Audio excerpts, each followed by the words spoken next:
Please. Thank you. You're welcome. Okay, thank you very much. Actually, here I'm in an unusual role for me. Usually I would speak about my own mathematics, but lately I started to give sort of more general talks and philosophical and historical. And here Boris suggested that I should give another kind of general talk, a talk on the role of computers, how they have changed mathematics. Actually, this happened, so to say, this was an incident that I was and I am participating in a grant of the Russian Foundation of Fundamental Research, and there will be no more such grants in the future. So it's one of the last ones on transforming teaching of mathematics using computers. I started to think what I could do within that topic, and I started to think about general things, and have written a series of sort of methodological, historical papers on how computers have changed mathematics. But they are in Russian. I plan now to write something in English, but those who can read Russian, of course, they can read these papers, and Bore has them, and I would be happy to send copies to everyone who would be interested. So what I think is that now, for about 30 years, we live in a different reality. It's a true revolution, and people do not always think about it in such terms. Actually, it started before that, but for the last 30 years, you cannot ignore it anymore. And this is what, and now I should ask you, how should I pronounce his last name?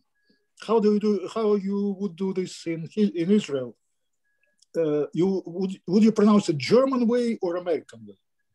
Zeilberger or Zeilberger? Who knows? Zeilberger. Zeilberger, American way. Yeah.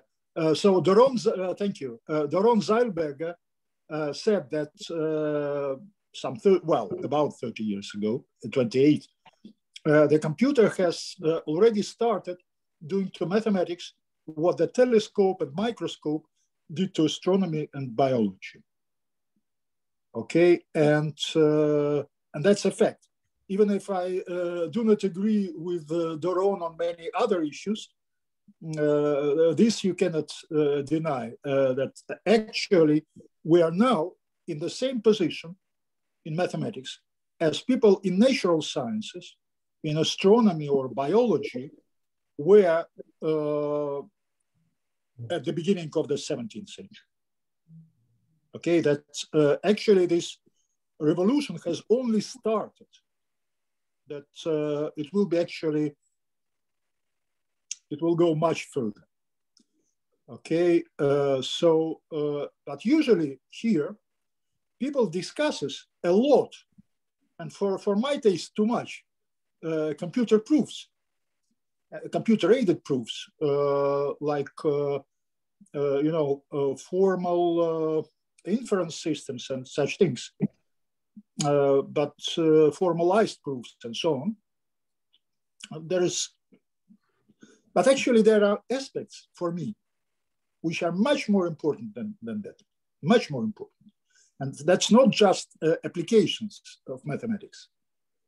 Okay, of course, applied mathematics heavily relied on the use of computers from the very start. But what people discuss much less is how computers changed both the mathematical practice and the way we think about mathematics, the way we do mathematics. Okay, and here I give you one example, one quotation. This is more or less what Harald repeats in the preface to his each and every paper on Goldbach conjecture, and in his book also. So in 2013, 2014, Harald Helfgott has completely solved the odd Goldbach conjecture. I could speak more on that. I have a separate text on that, like 45, 50 pages with details of how it was done and what was known before and what was the difficulty and so on. So he has completely solved the original conjecture. And of course, in this case, as in many other cases, like the Waring conjecture and whatever, the original 18th century formulation was for all proof that all odd numbers are sums of three primes, well, starting with 7. And to prove that all, well, actually for Goldbach, 1 was a prime, so he wouldn't care to exclude 5 or 3 or whatever. So for him, it was all numbers. But of course, we do not count 1 as prime, so we then have to add this proviso starting with 7. And that was the original 18th century statement. Of course, later generations, they changed the statement because they couldn't prove it. But now it is proven, as some other original conjectures. And this is what Harald himself says about the use of computers. And you will see that there is nothing here about formalized proofs. He speaks about other aspects of in which computers changed, influenced his result. So you see, he mentions the mathematical software. He mentions, of course, text editors, which have changed our life as mathematicians a lot. So people do not count this as the use of computers, but actually it is. Because those of us who are older a bit, they still remember the time when submitting a paper to a journal, including, inserting by hand the formula, and then coloring them with different colors, depending on whether they were Greek or Latin or Fraktur or whatever. Okay, but then of course, Harald mentions computer algebra systems, general purpose computer algebra systems such as Sage's Mathematica for exploration and experimentation. And then, of course, the proof of the conjecture in the absolute form included massive numerical computation. So he had to verify, even after all his improvements, he had to verify the conjecture directly for all numbers up to 10 to the power, say, 28 or 30. And just this part would be completely unfeasible without the use of computers. So to verify that each odd number under 10 to the power 30 is the sum of 3 primes, well, that depended in turn on the verification of the fact that each even number up to 10 to the power 18 is the sum of 2 primes. So the even Goldbach conjecture. And then after that, a construction of a chain of about 10 to the power 12 of primes with small differences. So in principle, such a computation could have been could have been done by hand, but only in principle, because no one would do it. It would include the work of, say, 100 of trained human computers for decades. Of course, no one would do that. Okay, and this is just a small piece of computation that that was used here. Okay, so in my talk, I would like to stress other aspects of the use of computers, such as mathematical experiment and exploration, mathematical computation as analysis of small cases, and digital assistance in general.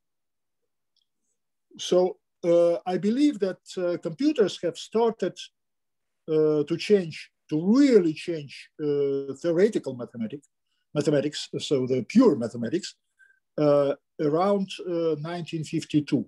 Of course, there were attempts before that, but 1952 was sort of a completely, well, I wouldn't say unexpected, because some people tried to do it before, like Turing himself, for instance. But actually it was never done before. But in 1952, Raphael Robinson discovered the 13th Mersenne prime. After a gap, the one before it was discovered in 1914 by Powers by a hand calculator, arithmometer. I don't know what's the English name for that. You know, the sort of mechanical device. And after that, after a gap of 36 years, Raphael Robinson, who was, by the way, the husband of Julia Robinson, discovered 5 new Mersenne primes. And that was a real turning point. After that, for instance, the number theory was never the same. Absolutely.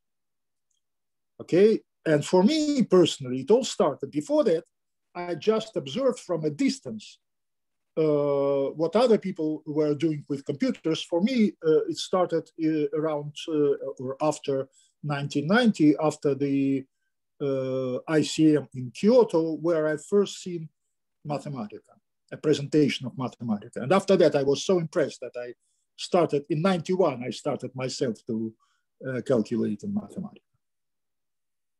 Okay, so here is what two classics of experimental mathematics, David Bailey and Jonathan Borwein, mentioned as part of what they call digital assistance in mathematics. So which is much, again, much broader than just, say, the formal proofs or even, well, whatever. So what they mention, what do they mention? General purpose computer algebra systems. Specifically, they name Maple and Mathematica. Well, personally, I would add some other systems. And of course, this was 10 years ago. So now, of course, everyone would use Sage. But I personally would add Axiom, which was, I think, the most interesting such general purpose system. The only problem was that it was not supported for a number of years. Now there are attempts to sort of revitalize it. And I think it will be available publicly soon, a new sort of rebirth or whatever, how you would call it. Okay, and then they mention specialized packages, which for me would be mostly different. Of course, maybe Pari and Magma, but for algebra, I would mention things like Gap or Cayley or Lee, Shavy, Singular, Cocoa, and so on. And of course, other people in other fields and branches of mathematics would could name different things. This is what is useful, say, in in group theory and representation theory and algebraic geometry, things like that, Lie algebras. Okay, then they mention as part of digital assistance, programming languages, and that's not my turf. That's I'm using high level computer algebra systems or otherwise packages produced by others. I'm not writing programs in low level languages myself. But of course, many people do because it's usually faster. Okay, and then there are lots of specific interesting mathematical applications on the web, like encyclopedia of integer sequences and so on and so forth. This is specifically what they mentioned. But again, there are many more.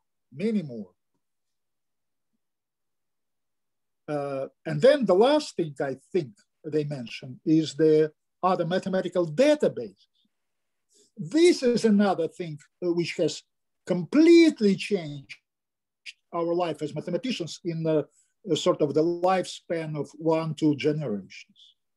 Because imagine searching a paper in a library like 30, 40, 50 years ago. It would include, I mean, it was a fact that it is effective even now, but now people are responsible for that. Before, it was physically impossible.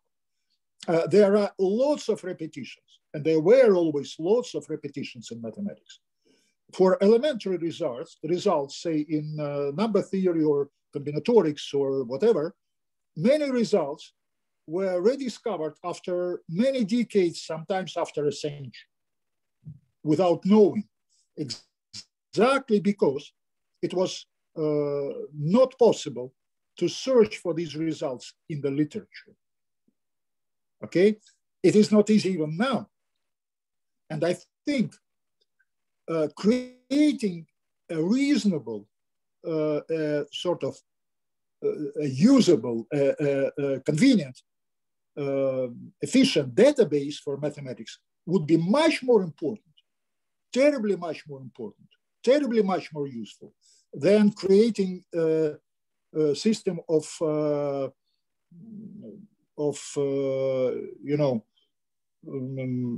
formalized proof assistant or something. Just a real database which could search things not by keywords, but would understand what these keywords mean in a specific context. Actually, Bruno Buchberger had ideas to this effect, but as far as I understand, they are not fully implemented. Okay, but this has changed our life enormously. That now, of course, we have a completely different access to information using computers. Okay, but then they do not mention these things, but I think personally that they have changed. And also, as you've seen, Harald thinks the same way. I think that these things have changed our life as mathematicians, our work as mathematicians, as much as other things. These are typesetting systems and systems of computer graphics. Okay, because now we're using a lot more these. We're still using the systems of computer graphics much less than, especially the older people. I mean, of course, the younger people can do this much better, but this opens sort of completely new possibilities to presenting and explaining mathematics, teaching mathematics. I mean, using visualization. But the typesetting systems that they have already enormously changed the way we work. So most of the time now, many of us most of their working time, they are just typing their papers. Okay, what before they would do, they would produce their papers in a completely different way. They would first write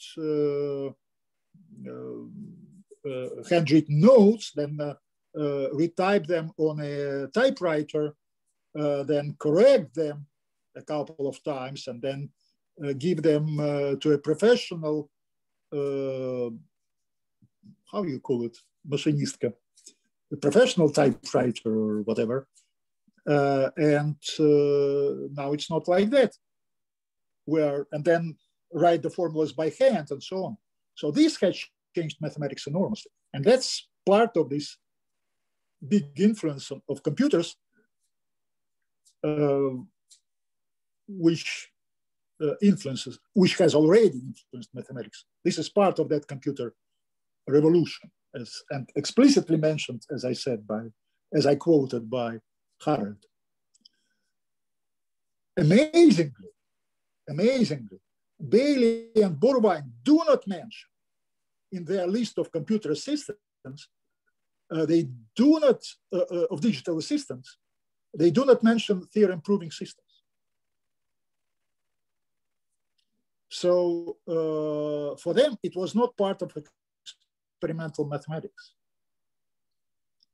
Well, for me, it is not part of mathematics. I think it's a very important activity. They have huge successes, and they have done amazing things. Like I would have never thought before that something of the magnitude of the formalized proof, say, of the Phi-Thompson theorem would be possible in our lifetime. But actually it was accomplished. I have a paper where I discuss this more, actually this aspect, and where I explain where was it? Oh yes, here. I have a paper where I discuss more exactly this aspect of formal formalization of proofs in the philosophical context in the issue dedicated to the 24th Hilbert problem. So mostly people think that Hilbert stated 23 problems. No, he stated 24, only that the 24th was not included in the text of his talk. Okay, here is his 24th problem, where it is.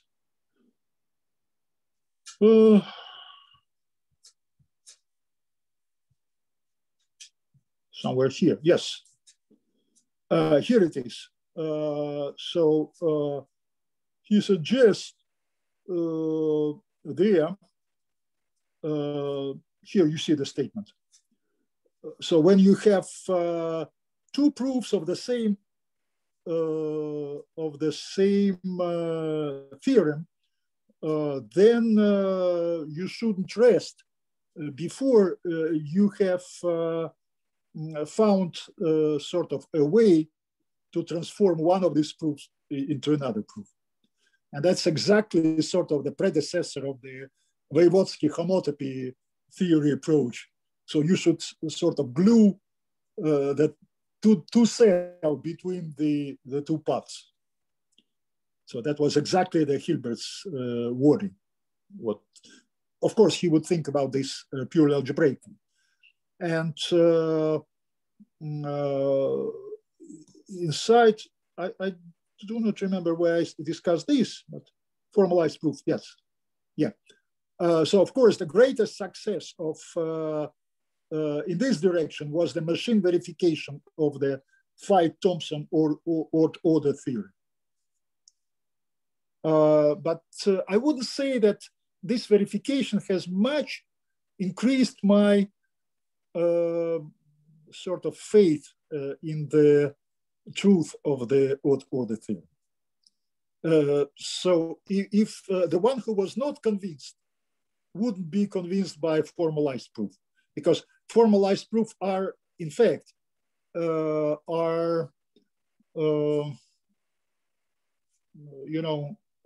subject to, can be subject to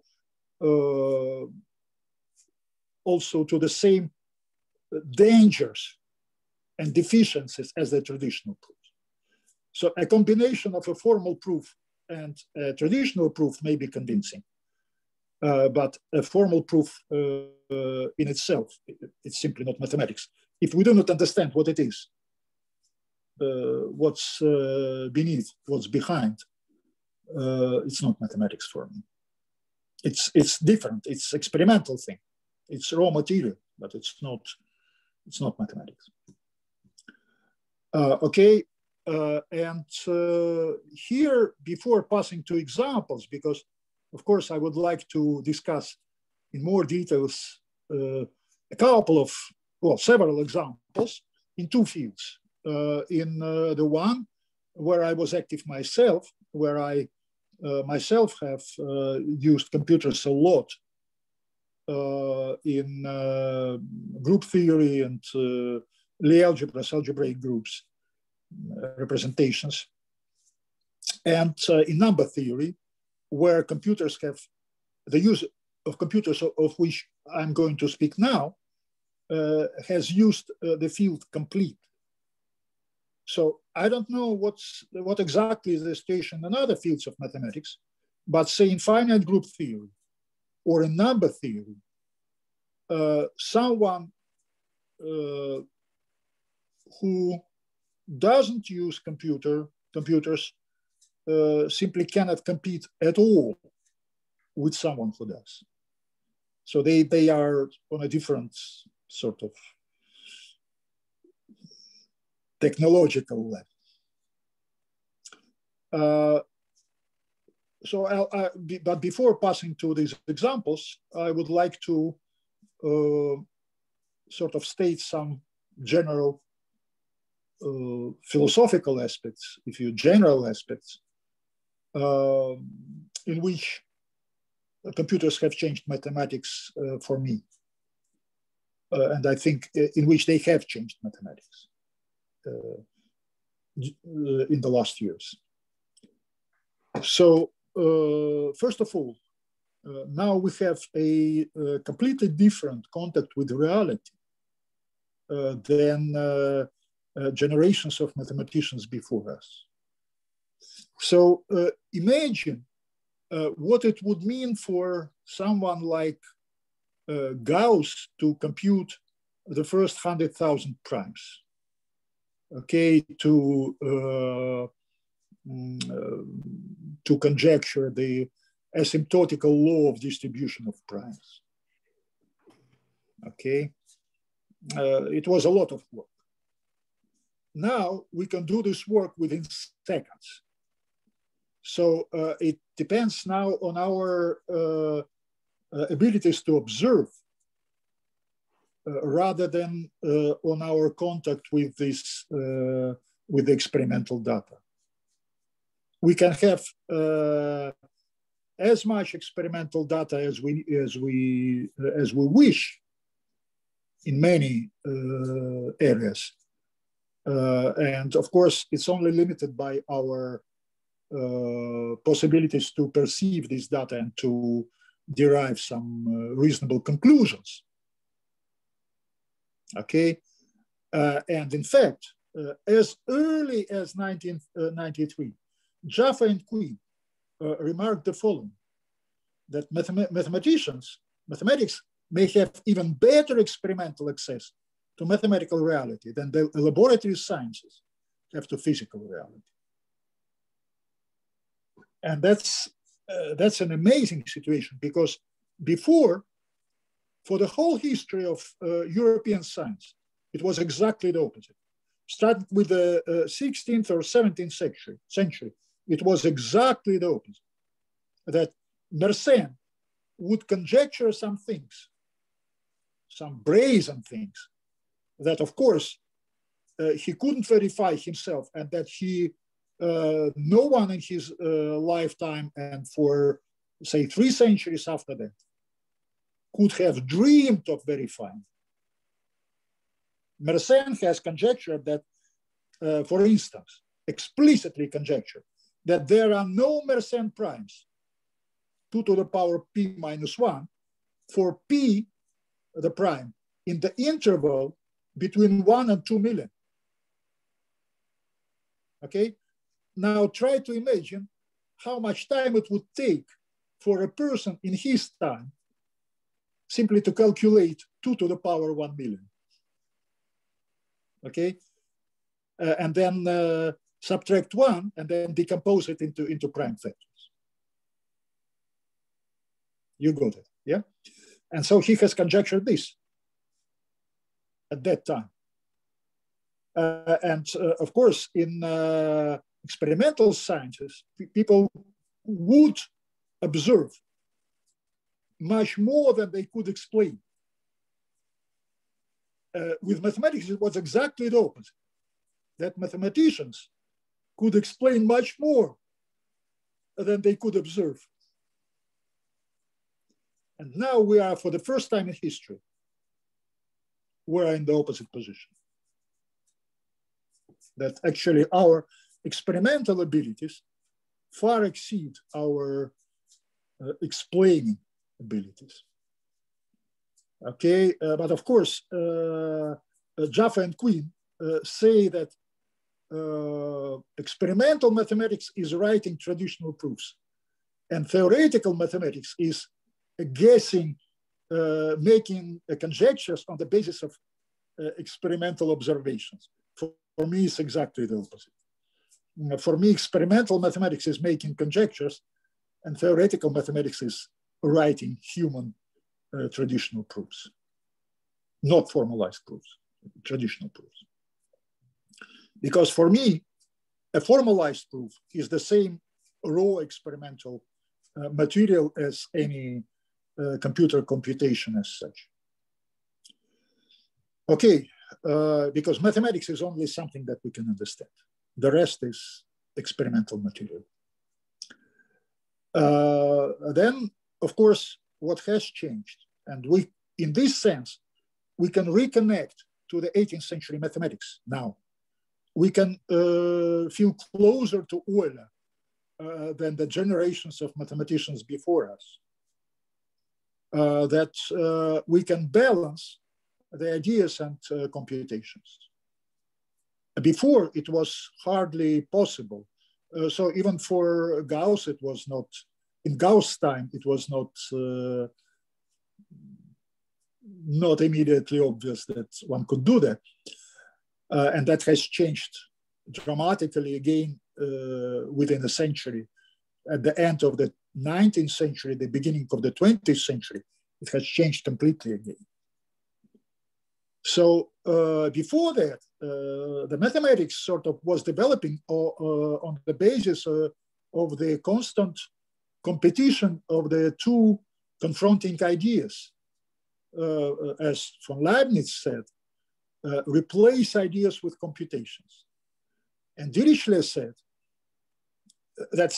Dirichlet, I recall you, was the first generation after Gauss. So the next generation after Gauss were people like Jacobi, Eisenstein, Dirichlet, Riemann. And of course, this is a completely different mathematics from even mathematics of Gauss. And their slogan was, of course, replace computations with ideas. And mostly mathematics after that was developing in this line, and especially after Hilbert, and then again, especially after Bourbaki, and then again, especially after Grothendieck. Okay, so the style of mathematics has changed enormously as compared with the 18th century. Enormous. Okay, and for me, a large part, this actually led to perversions in both directions. In what is called pure mathematics, for me, many things are devoid of meaning. They're formal exercises. But also, of course, in computations, in computational mathematics and computer science, many things are also windless. They are, for me, also devoid of meaning. So, because this sort of two things, ideas and computation, should support each other. They shouldn't be practiced separately, because only together they constitute mathematics. Okay, and what we can do now, for the first time, I think, fully, since the 18th century, is to merge completely ideas and computations. And I think that many of the successes, and of course the work of Harald that I mentioned in the beginning, the complete solution of the Odd Goldbach is an example. We can merge completely ideas and computations. And then as a result, solve classical problems which were completely untractable in the original form for centuries. So that's part of the success of the last decades, was exactly this. Okay, and I think we should actually use this as much as possible also in teaching mathematics. We should introduce this to much more to teaching mathematics. And here I mentioned some sort of, which I could develop much more, each of these points. I would mention some of the most important lessons which the use of computers sort of teaches us. Well, first of all, is that there is no difference between finite and infinite. No difference at all. That it's purely sort of imaginary, this difference. That finite, a large finite, is actually as intractable or more intractable as infinite. And actually, well, of course, the border between finite and infinite, it sort of moves.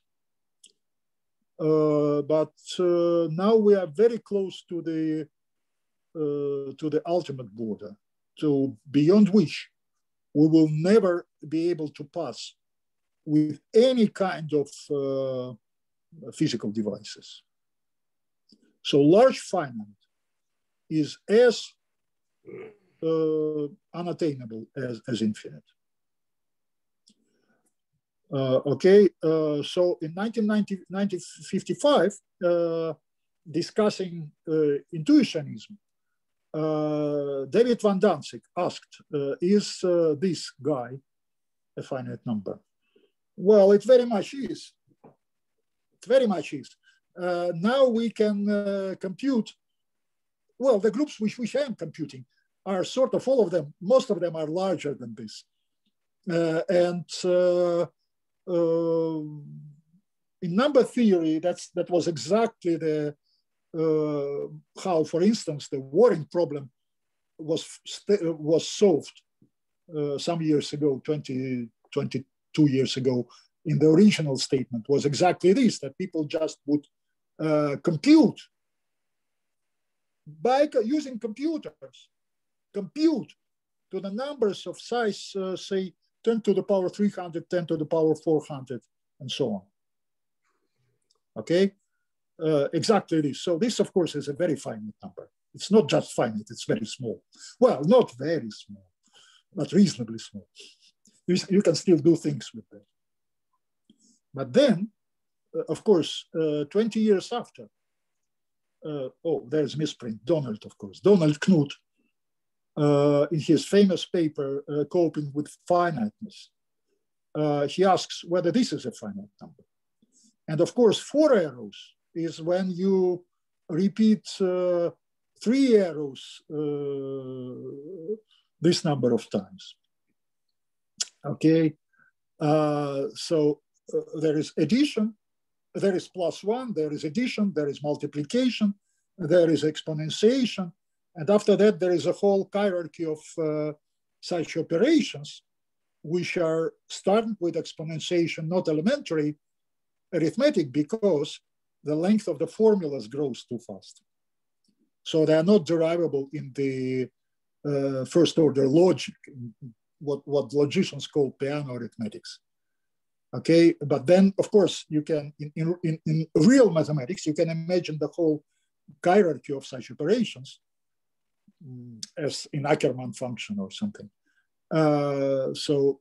This is when you apply exponentiation this number of times twice. This is when you, three arrows when you apply it, the 2 arrow operation this number of times, and 4 arrows when you apply 3 arrow operation that number of times, and so on. A Knut arrow notation. Okay, so this number is already large. That's a large number.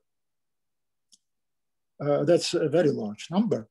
And Knut gives some examples, and of course now we know many more examples. And on this, I think I'm not really an expert. There are much better experts in this audience, but I will just mention such instances where there is no difference between finite and infinite in any practical terms. Okay, like the universal library. You remember the universal library of Borges. There is a wonderful short story by Borges, La Biblioteca de Babel. So the universal library is translated into English, where you just imagine all books written in a specific alphabet. Like, well, imagine you have an alphabet of 100 letters. Well, just take Hebrew, what it will be, 26 letters, and then take the number of, letters in a book of average size, and you will get a number of books of a certain length. And that's a huge number. In human terms, in terms of an individual human, it is as good as infinite already. Although, from the point of view which I'm discussing now, it's very, very small still. It's very, very small. But in all practical terms, think of this library. Think of the library that contains, think of this, of the library described by Borges, with hexagonal rooms and so on, which goes as long as you wish in any direction. I think there is no space in our physical world for that. The universe is far too small for such imaginary things. So, and for mathematics is too small. So this Borges library is in between. It's much larger than the physical world and much smaller than the world of mathematics.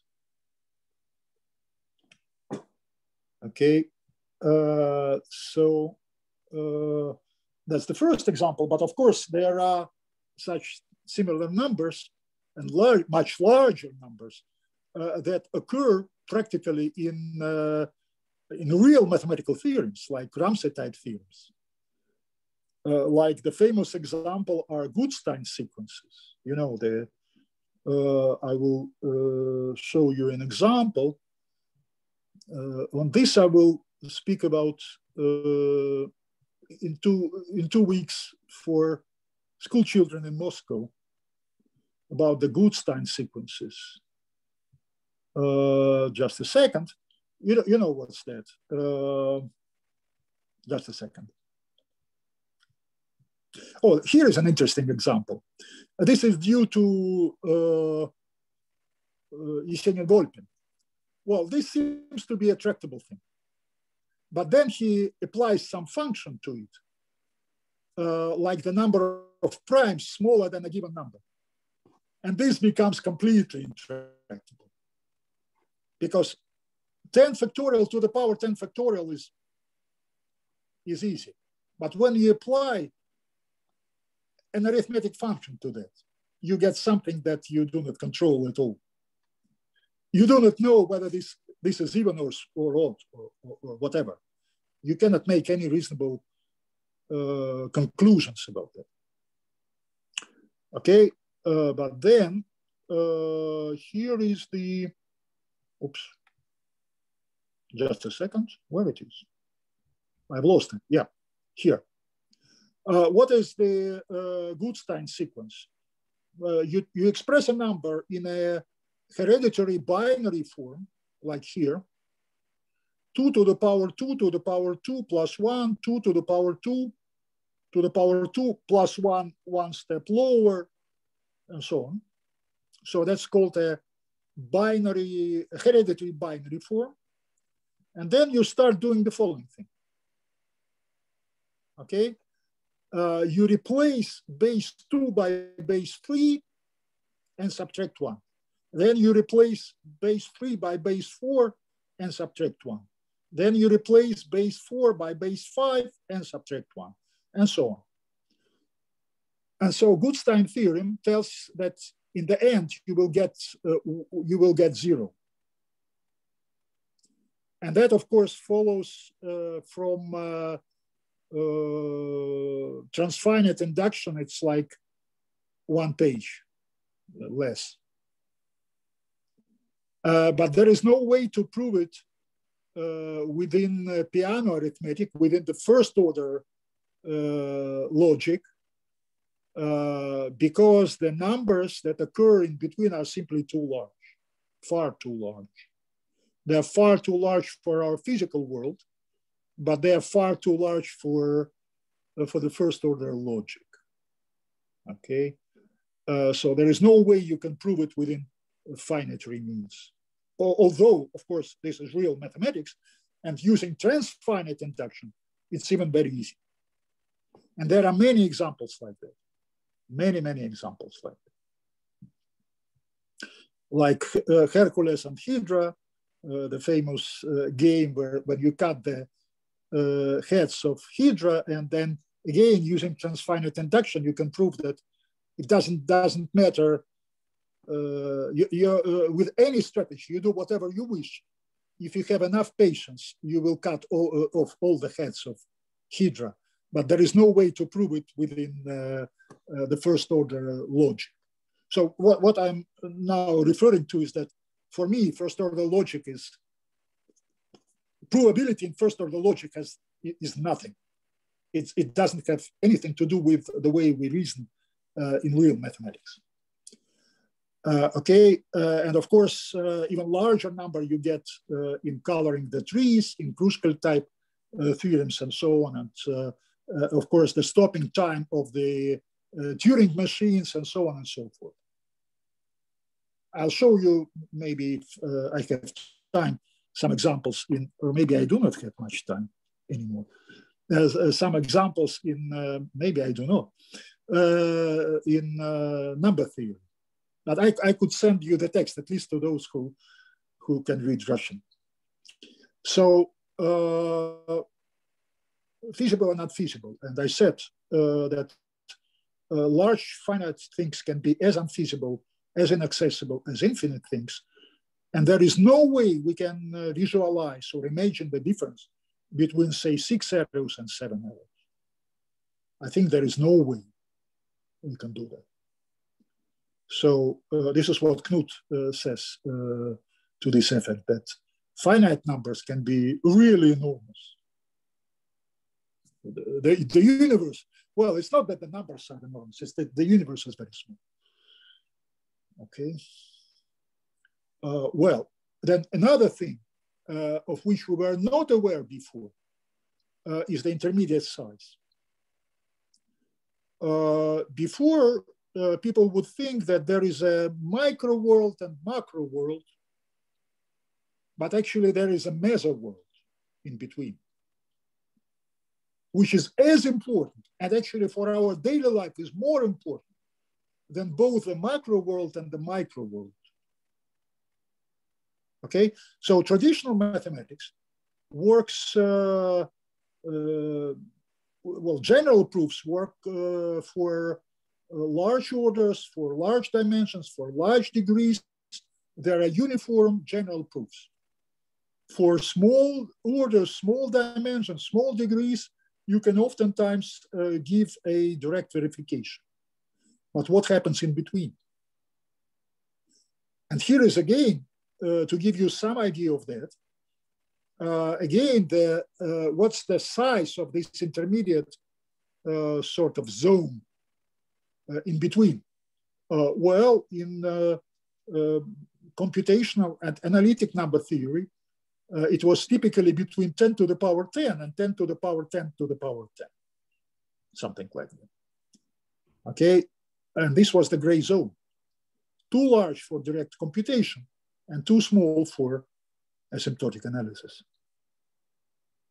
Okay, so traditionally, and this I think may explain why the applications of mathematics to say humanities were less successful than applications, and biology were less successful so far than the applications of mathematics to physics, chemistry, astronomy, and so on.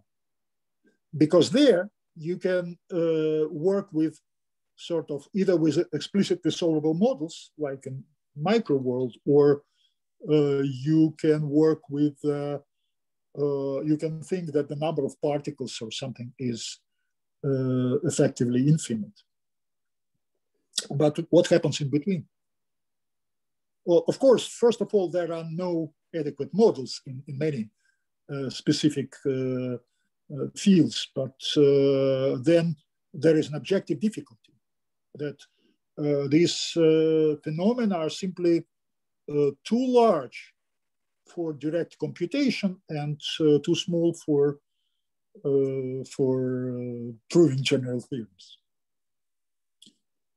Okay, then another traditional opposition that I think has completely lost its impact, it's completely lost its point nowadays, is the opposition between deterministic and random. There is no difference between deterministic and random. Okay, because deterministic, even described by very simple rules, can produce effects that seem random. And truly random for a human eye may seem deterministic. Okay, so we have no a priori sort of devices inside us to distinguish one from the other. And this has many manifestations, but well, for me, one of the marvelous examples is the Arctic circle theorem in, you know, in the statistical physics. Well, in the tilings, say like diamond tilings by dominoes or something like that. Okay, and then closely related thing is that there is no difference anymore between what we can deduce and what we can observe, because well, you can think differently of what of Wolfram's ideas on his new kind of science, but what he says is that you can write a code of like 3 lines, 4 lines, and you can easily do that yourself for fractals, for instance. You can write a code of 3 or 4 lines, and you do not know what will code this produce. So the only thing to see what this code produces is to switch on your computer and calculate. Okay, so you cannot predict. No way you can predict the result. even for a code of 3-4 lines. So what do you think of the code of, say, half a page or a page and a half? You know, no way. And so even completely deterministic systems, they can produce where theoretically you could compute from the initial data, you could compute the state of the system. Actually, you cannot do that. Think of something like a double pendulum or something, classical, not quantum, classical, a classical dynamical system. There's no way to predict its behavior, okay, just to experimentation. And now we are in a much better position to do that than ever before. Okay, there are many more points, but I do not have time to speak on that. And I think I'll just have time to show you a couple of examples which I wanted to show because somehow it has taken more time than I expected just to state these general things. But of course, now we can reconnect to the whole of history of mathematics. We can write the formulas in the style of Euler or Ramanujan, in the same style as they do. And you are amazed, you switch on Mathematica, you compute an infinite series or something, and you get an answer that you could see in Euler or Ramanujan. Okay. And of course, we should, now we are in a much better position to explain this, explain mathematics, the contents of mathematics, the pathos of mathematics to the students and to the general public. So that people could use computer, laymen, not mathematicians, but lay people could use computers for real serious experimentation in mathematics in the way like lay people can use home telescopes to observe the skies. Okay, and just I have only time to show you that I have here a whole series of a bunch of papers, like that's the specifically what I have finished are in number theory. Yeah, that's the first one where I described, which corresponds more or less to what I have told you today. It was already published, but it is in Russian. For those who can read Russian, it's called Computers as Novel Mathematical Reality, Personal Account. It is short, but then I explain and illustrate this in real examples, such as, for instance, the Waring problem. Okay, and here to give you some feel of, I will show you the my another paper on Waring problem as an issue of computer algebra. Like for instance, now we not only know that each natural number is the sum of not more than 19 fourth powers. We know that there are only 96 that require more than 16 fourth powers. Here they are. And I'm absolutely positive. And with this end, they had to compute with numbers more or less, well, that's the final thing. Before they had to compute to 10 to the power 600. 10 to the power 600. So 10 to the power 10 to the power 10 is still a finite number, a very, very finite number to which we can compute. Okay? But I believe that without computers, a result like that would have been completely impossible, completely unattainable, that we couldn't have solved the problems as stated by the 19th, 18th century authors. No way, no way. That's why people would restate these problems. Or like, for instance, Samir Siksak in 2015 made the last step towards the solution of the 7 cubes problem, that all natural numbers are sums of non-negative, of not more than 7 non-negative cubes. Well, of course, asymptotically, that's Linic. And then there were many improvements by many people, including Elkis, for instance, Noam Elkis, another Israeli mathematician. But now we know that the only numbers that cannot be presented in this way are here. And there is, of course, no way, absolutely no way, that this could have been done without computers. But even for cubes, there is still a very, very long way to go, because the problem is still open for 6 cubes, for 5 cubes, and for 4 cubes, as stated by Jacobi in 1851.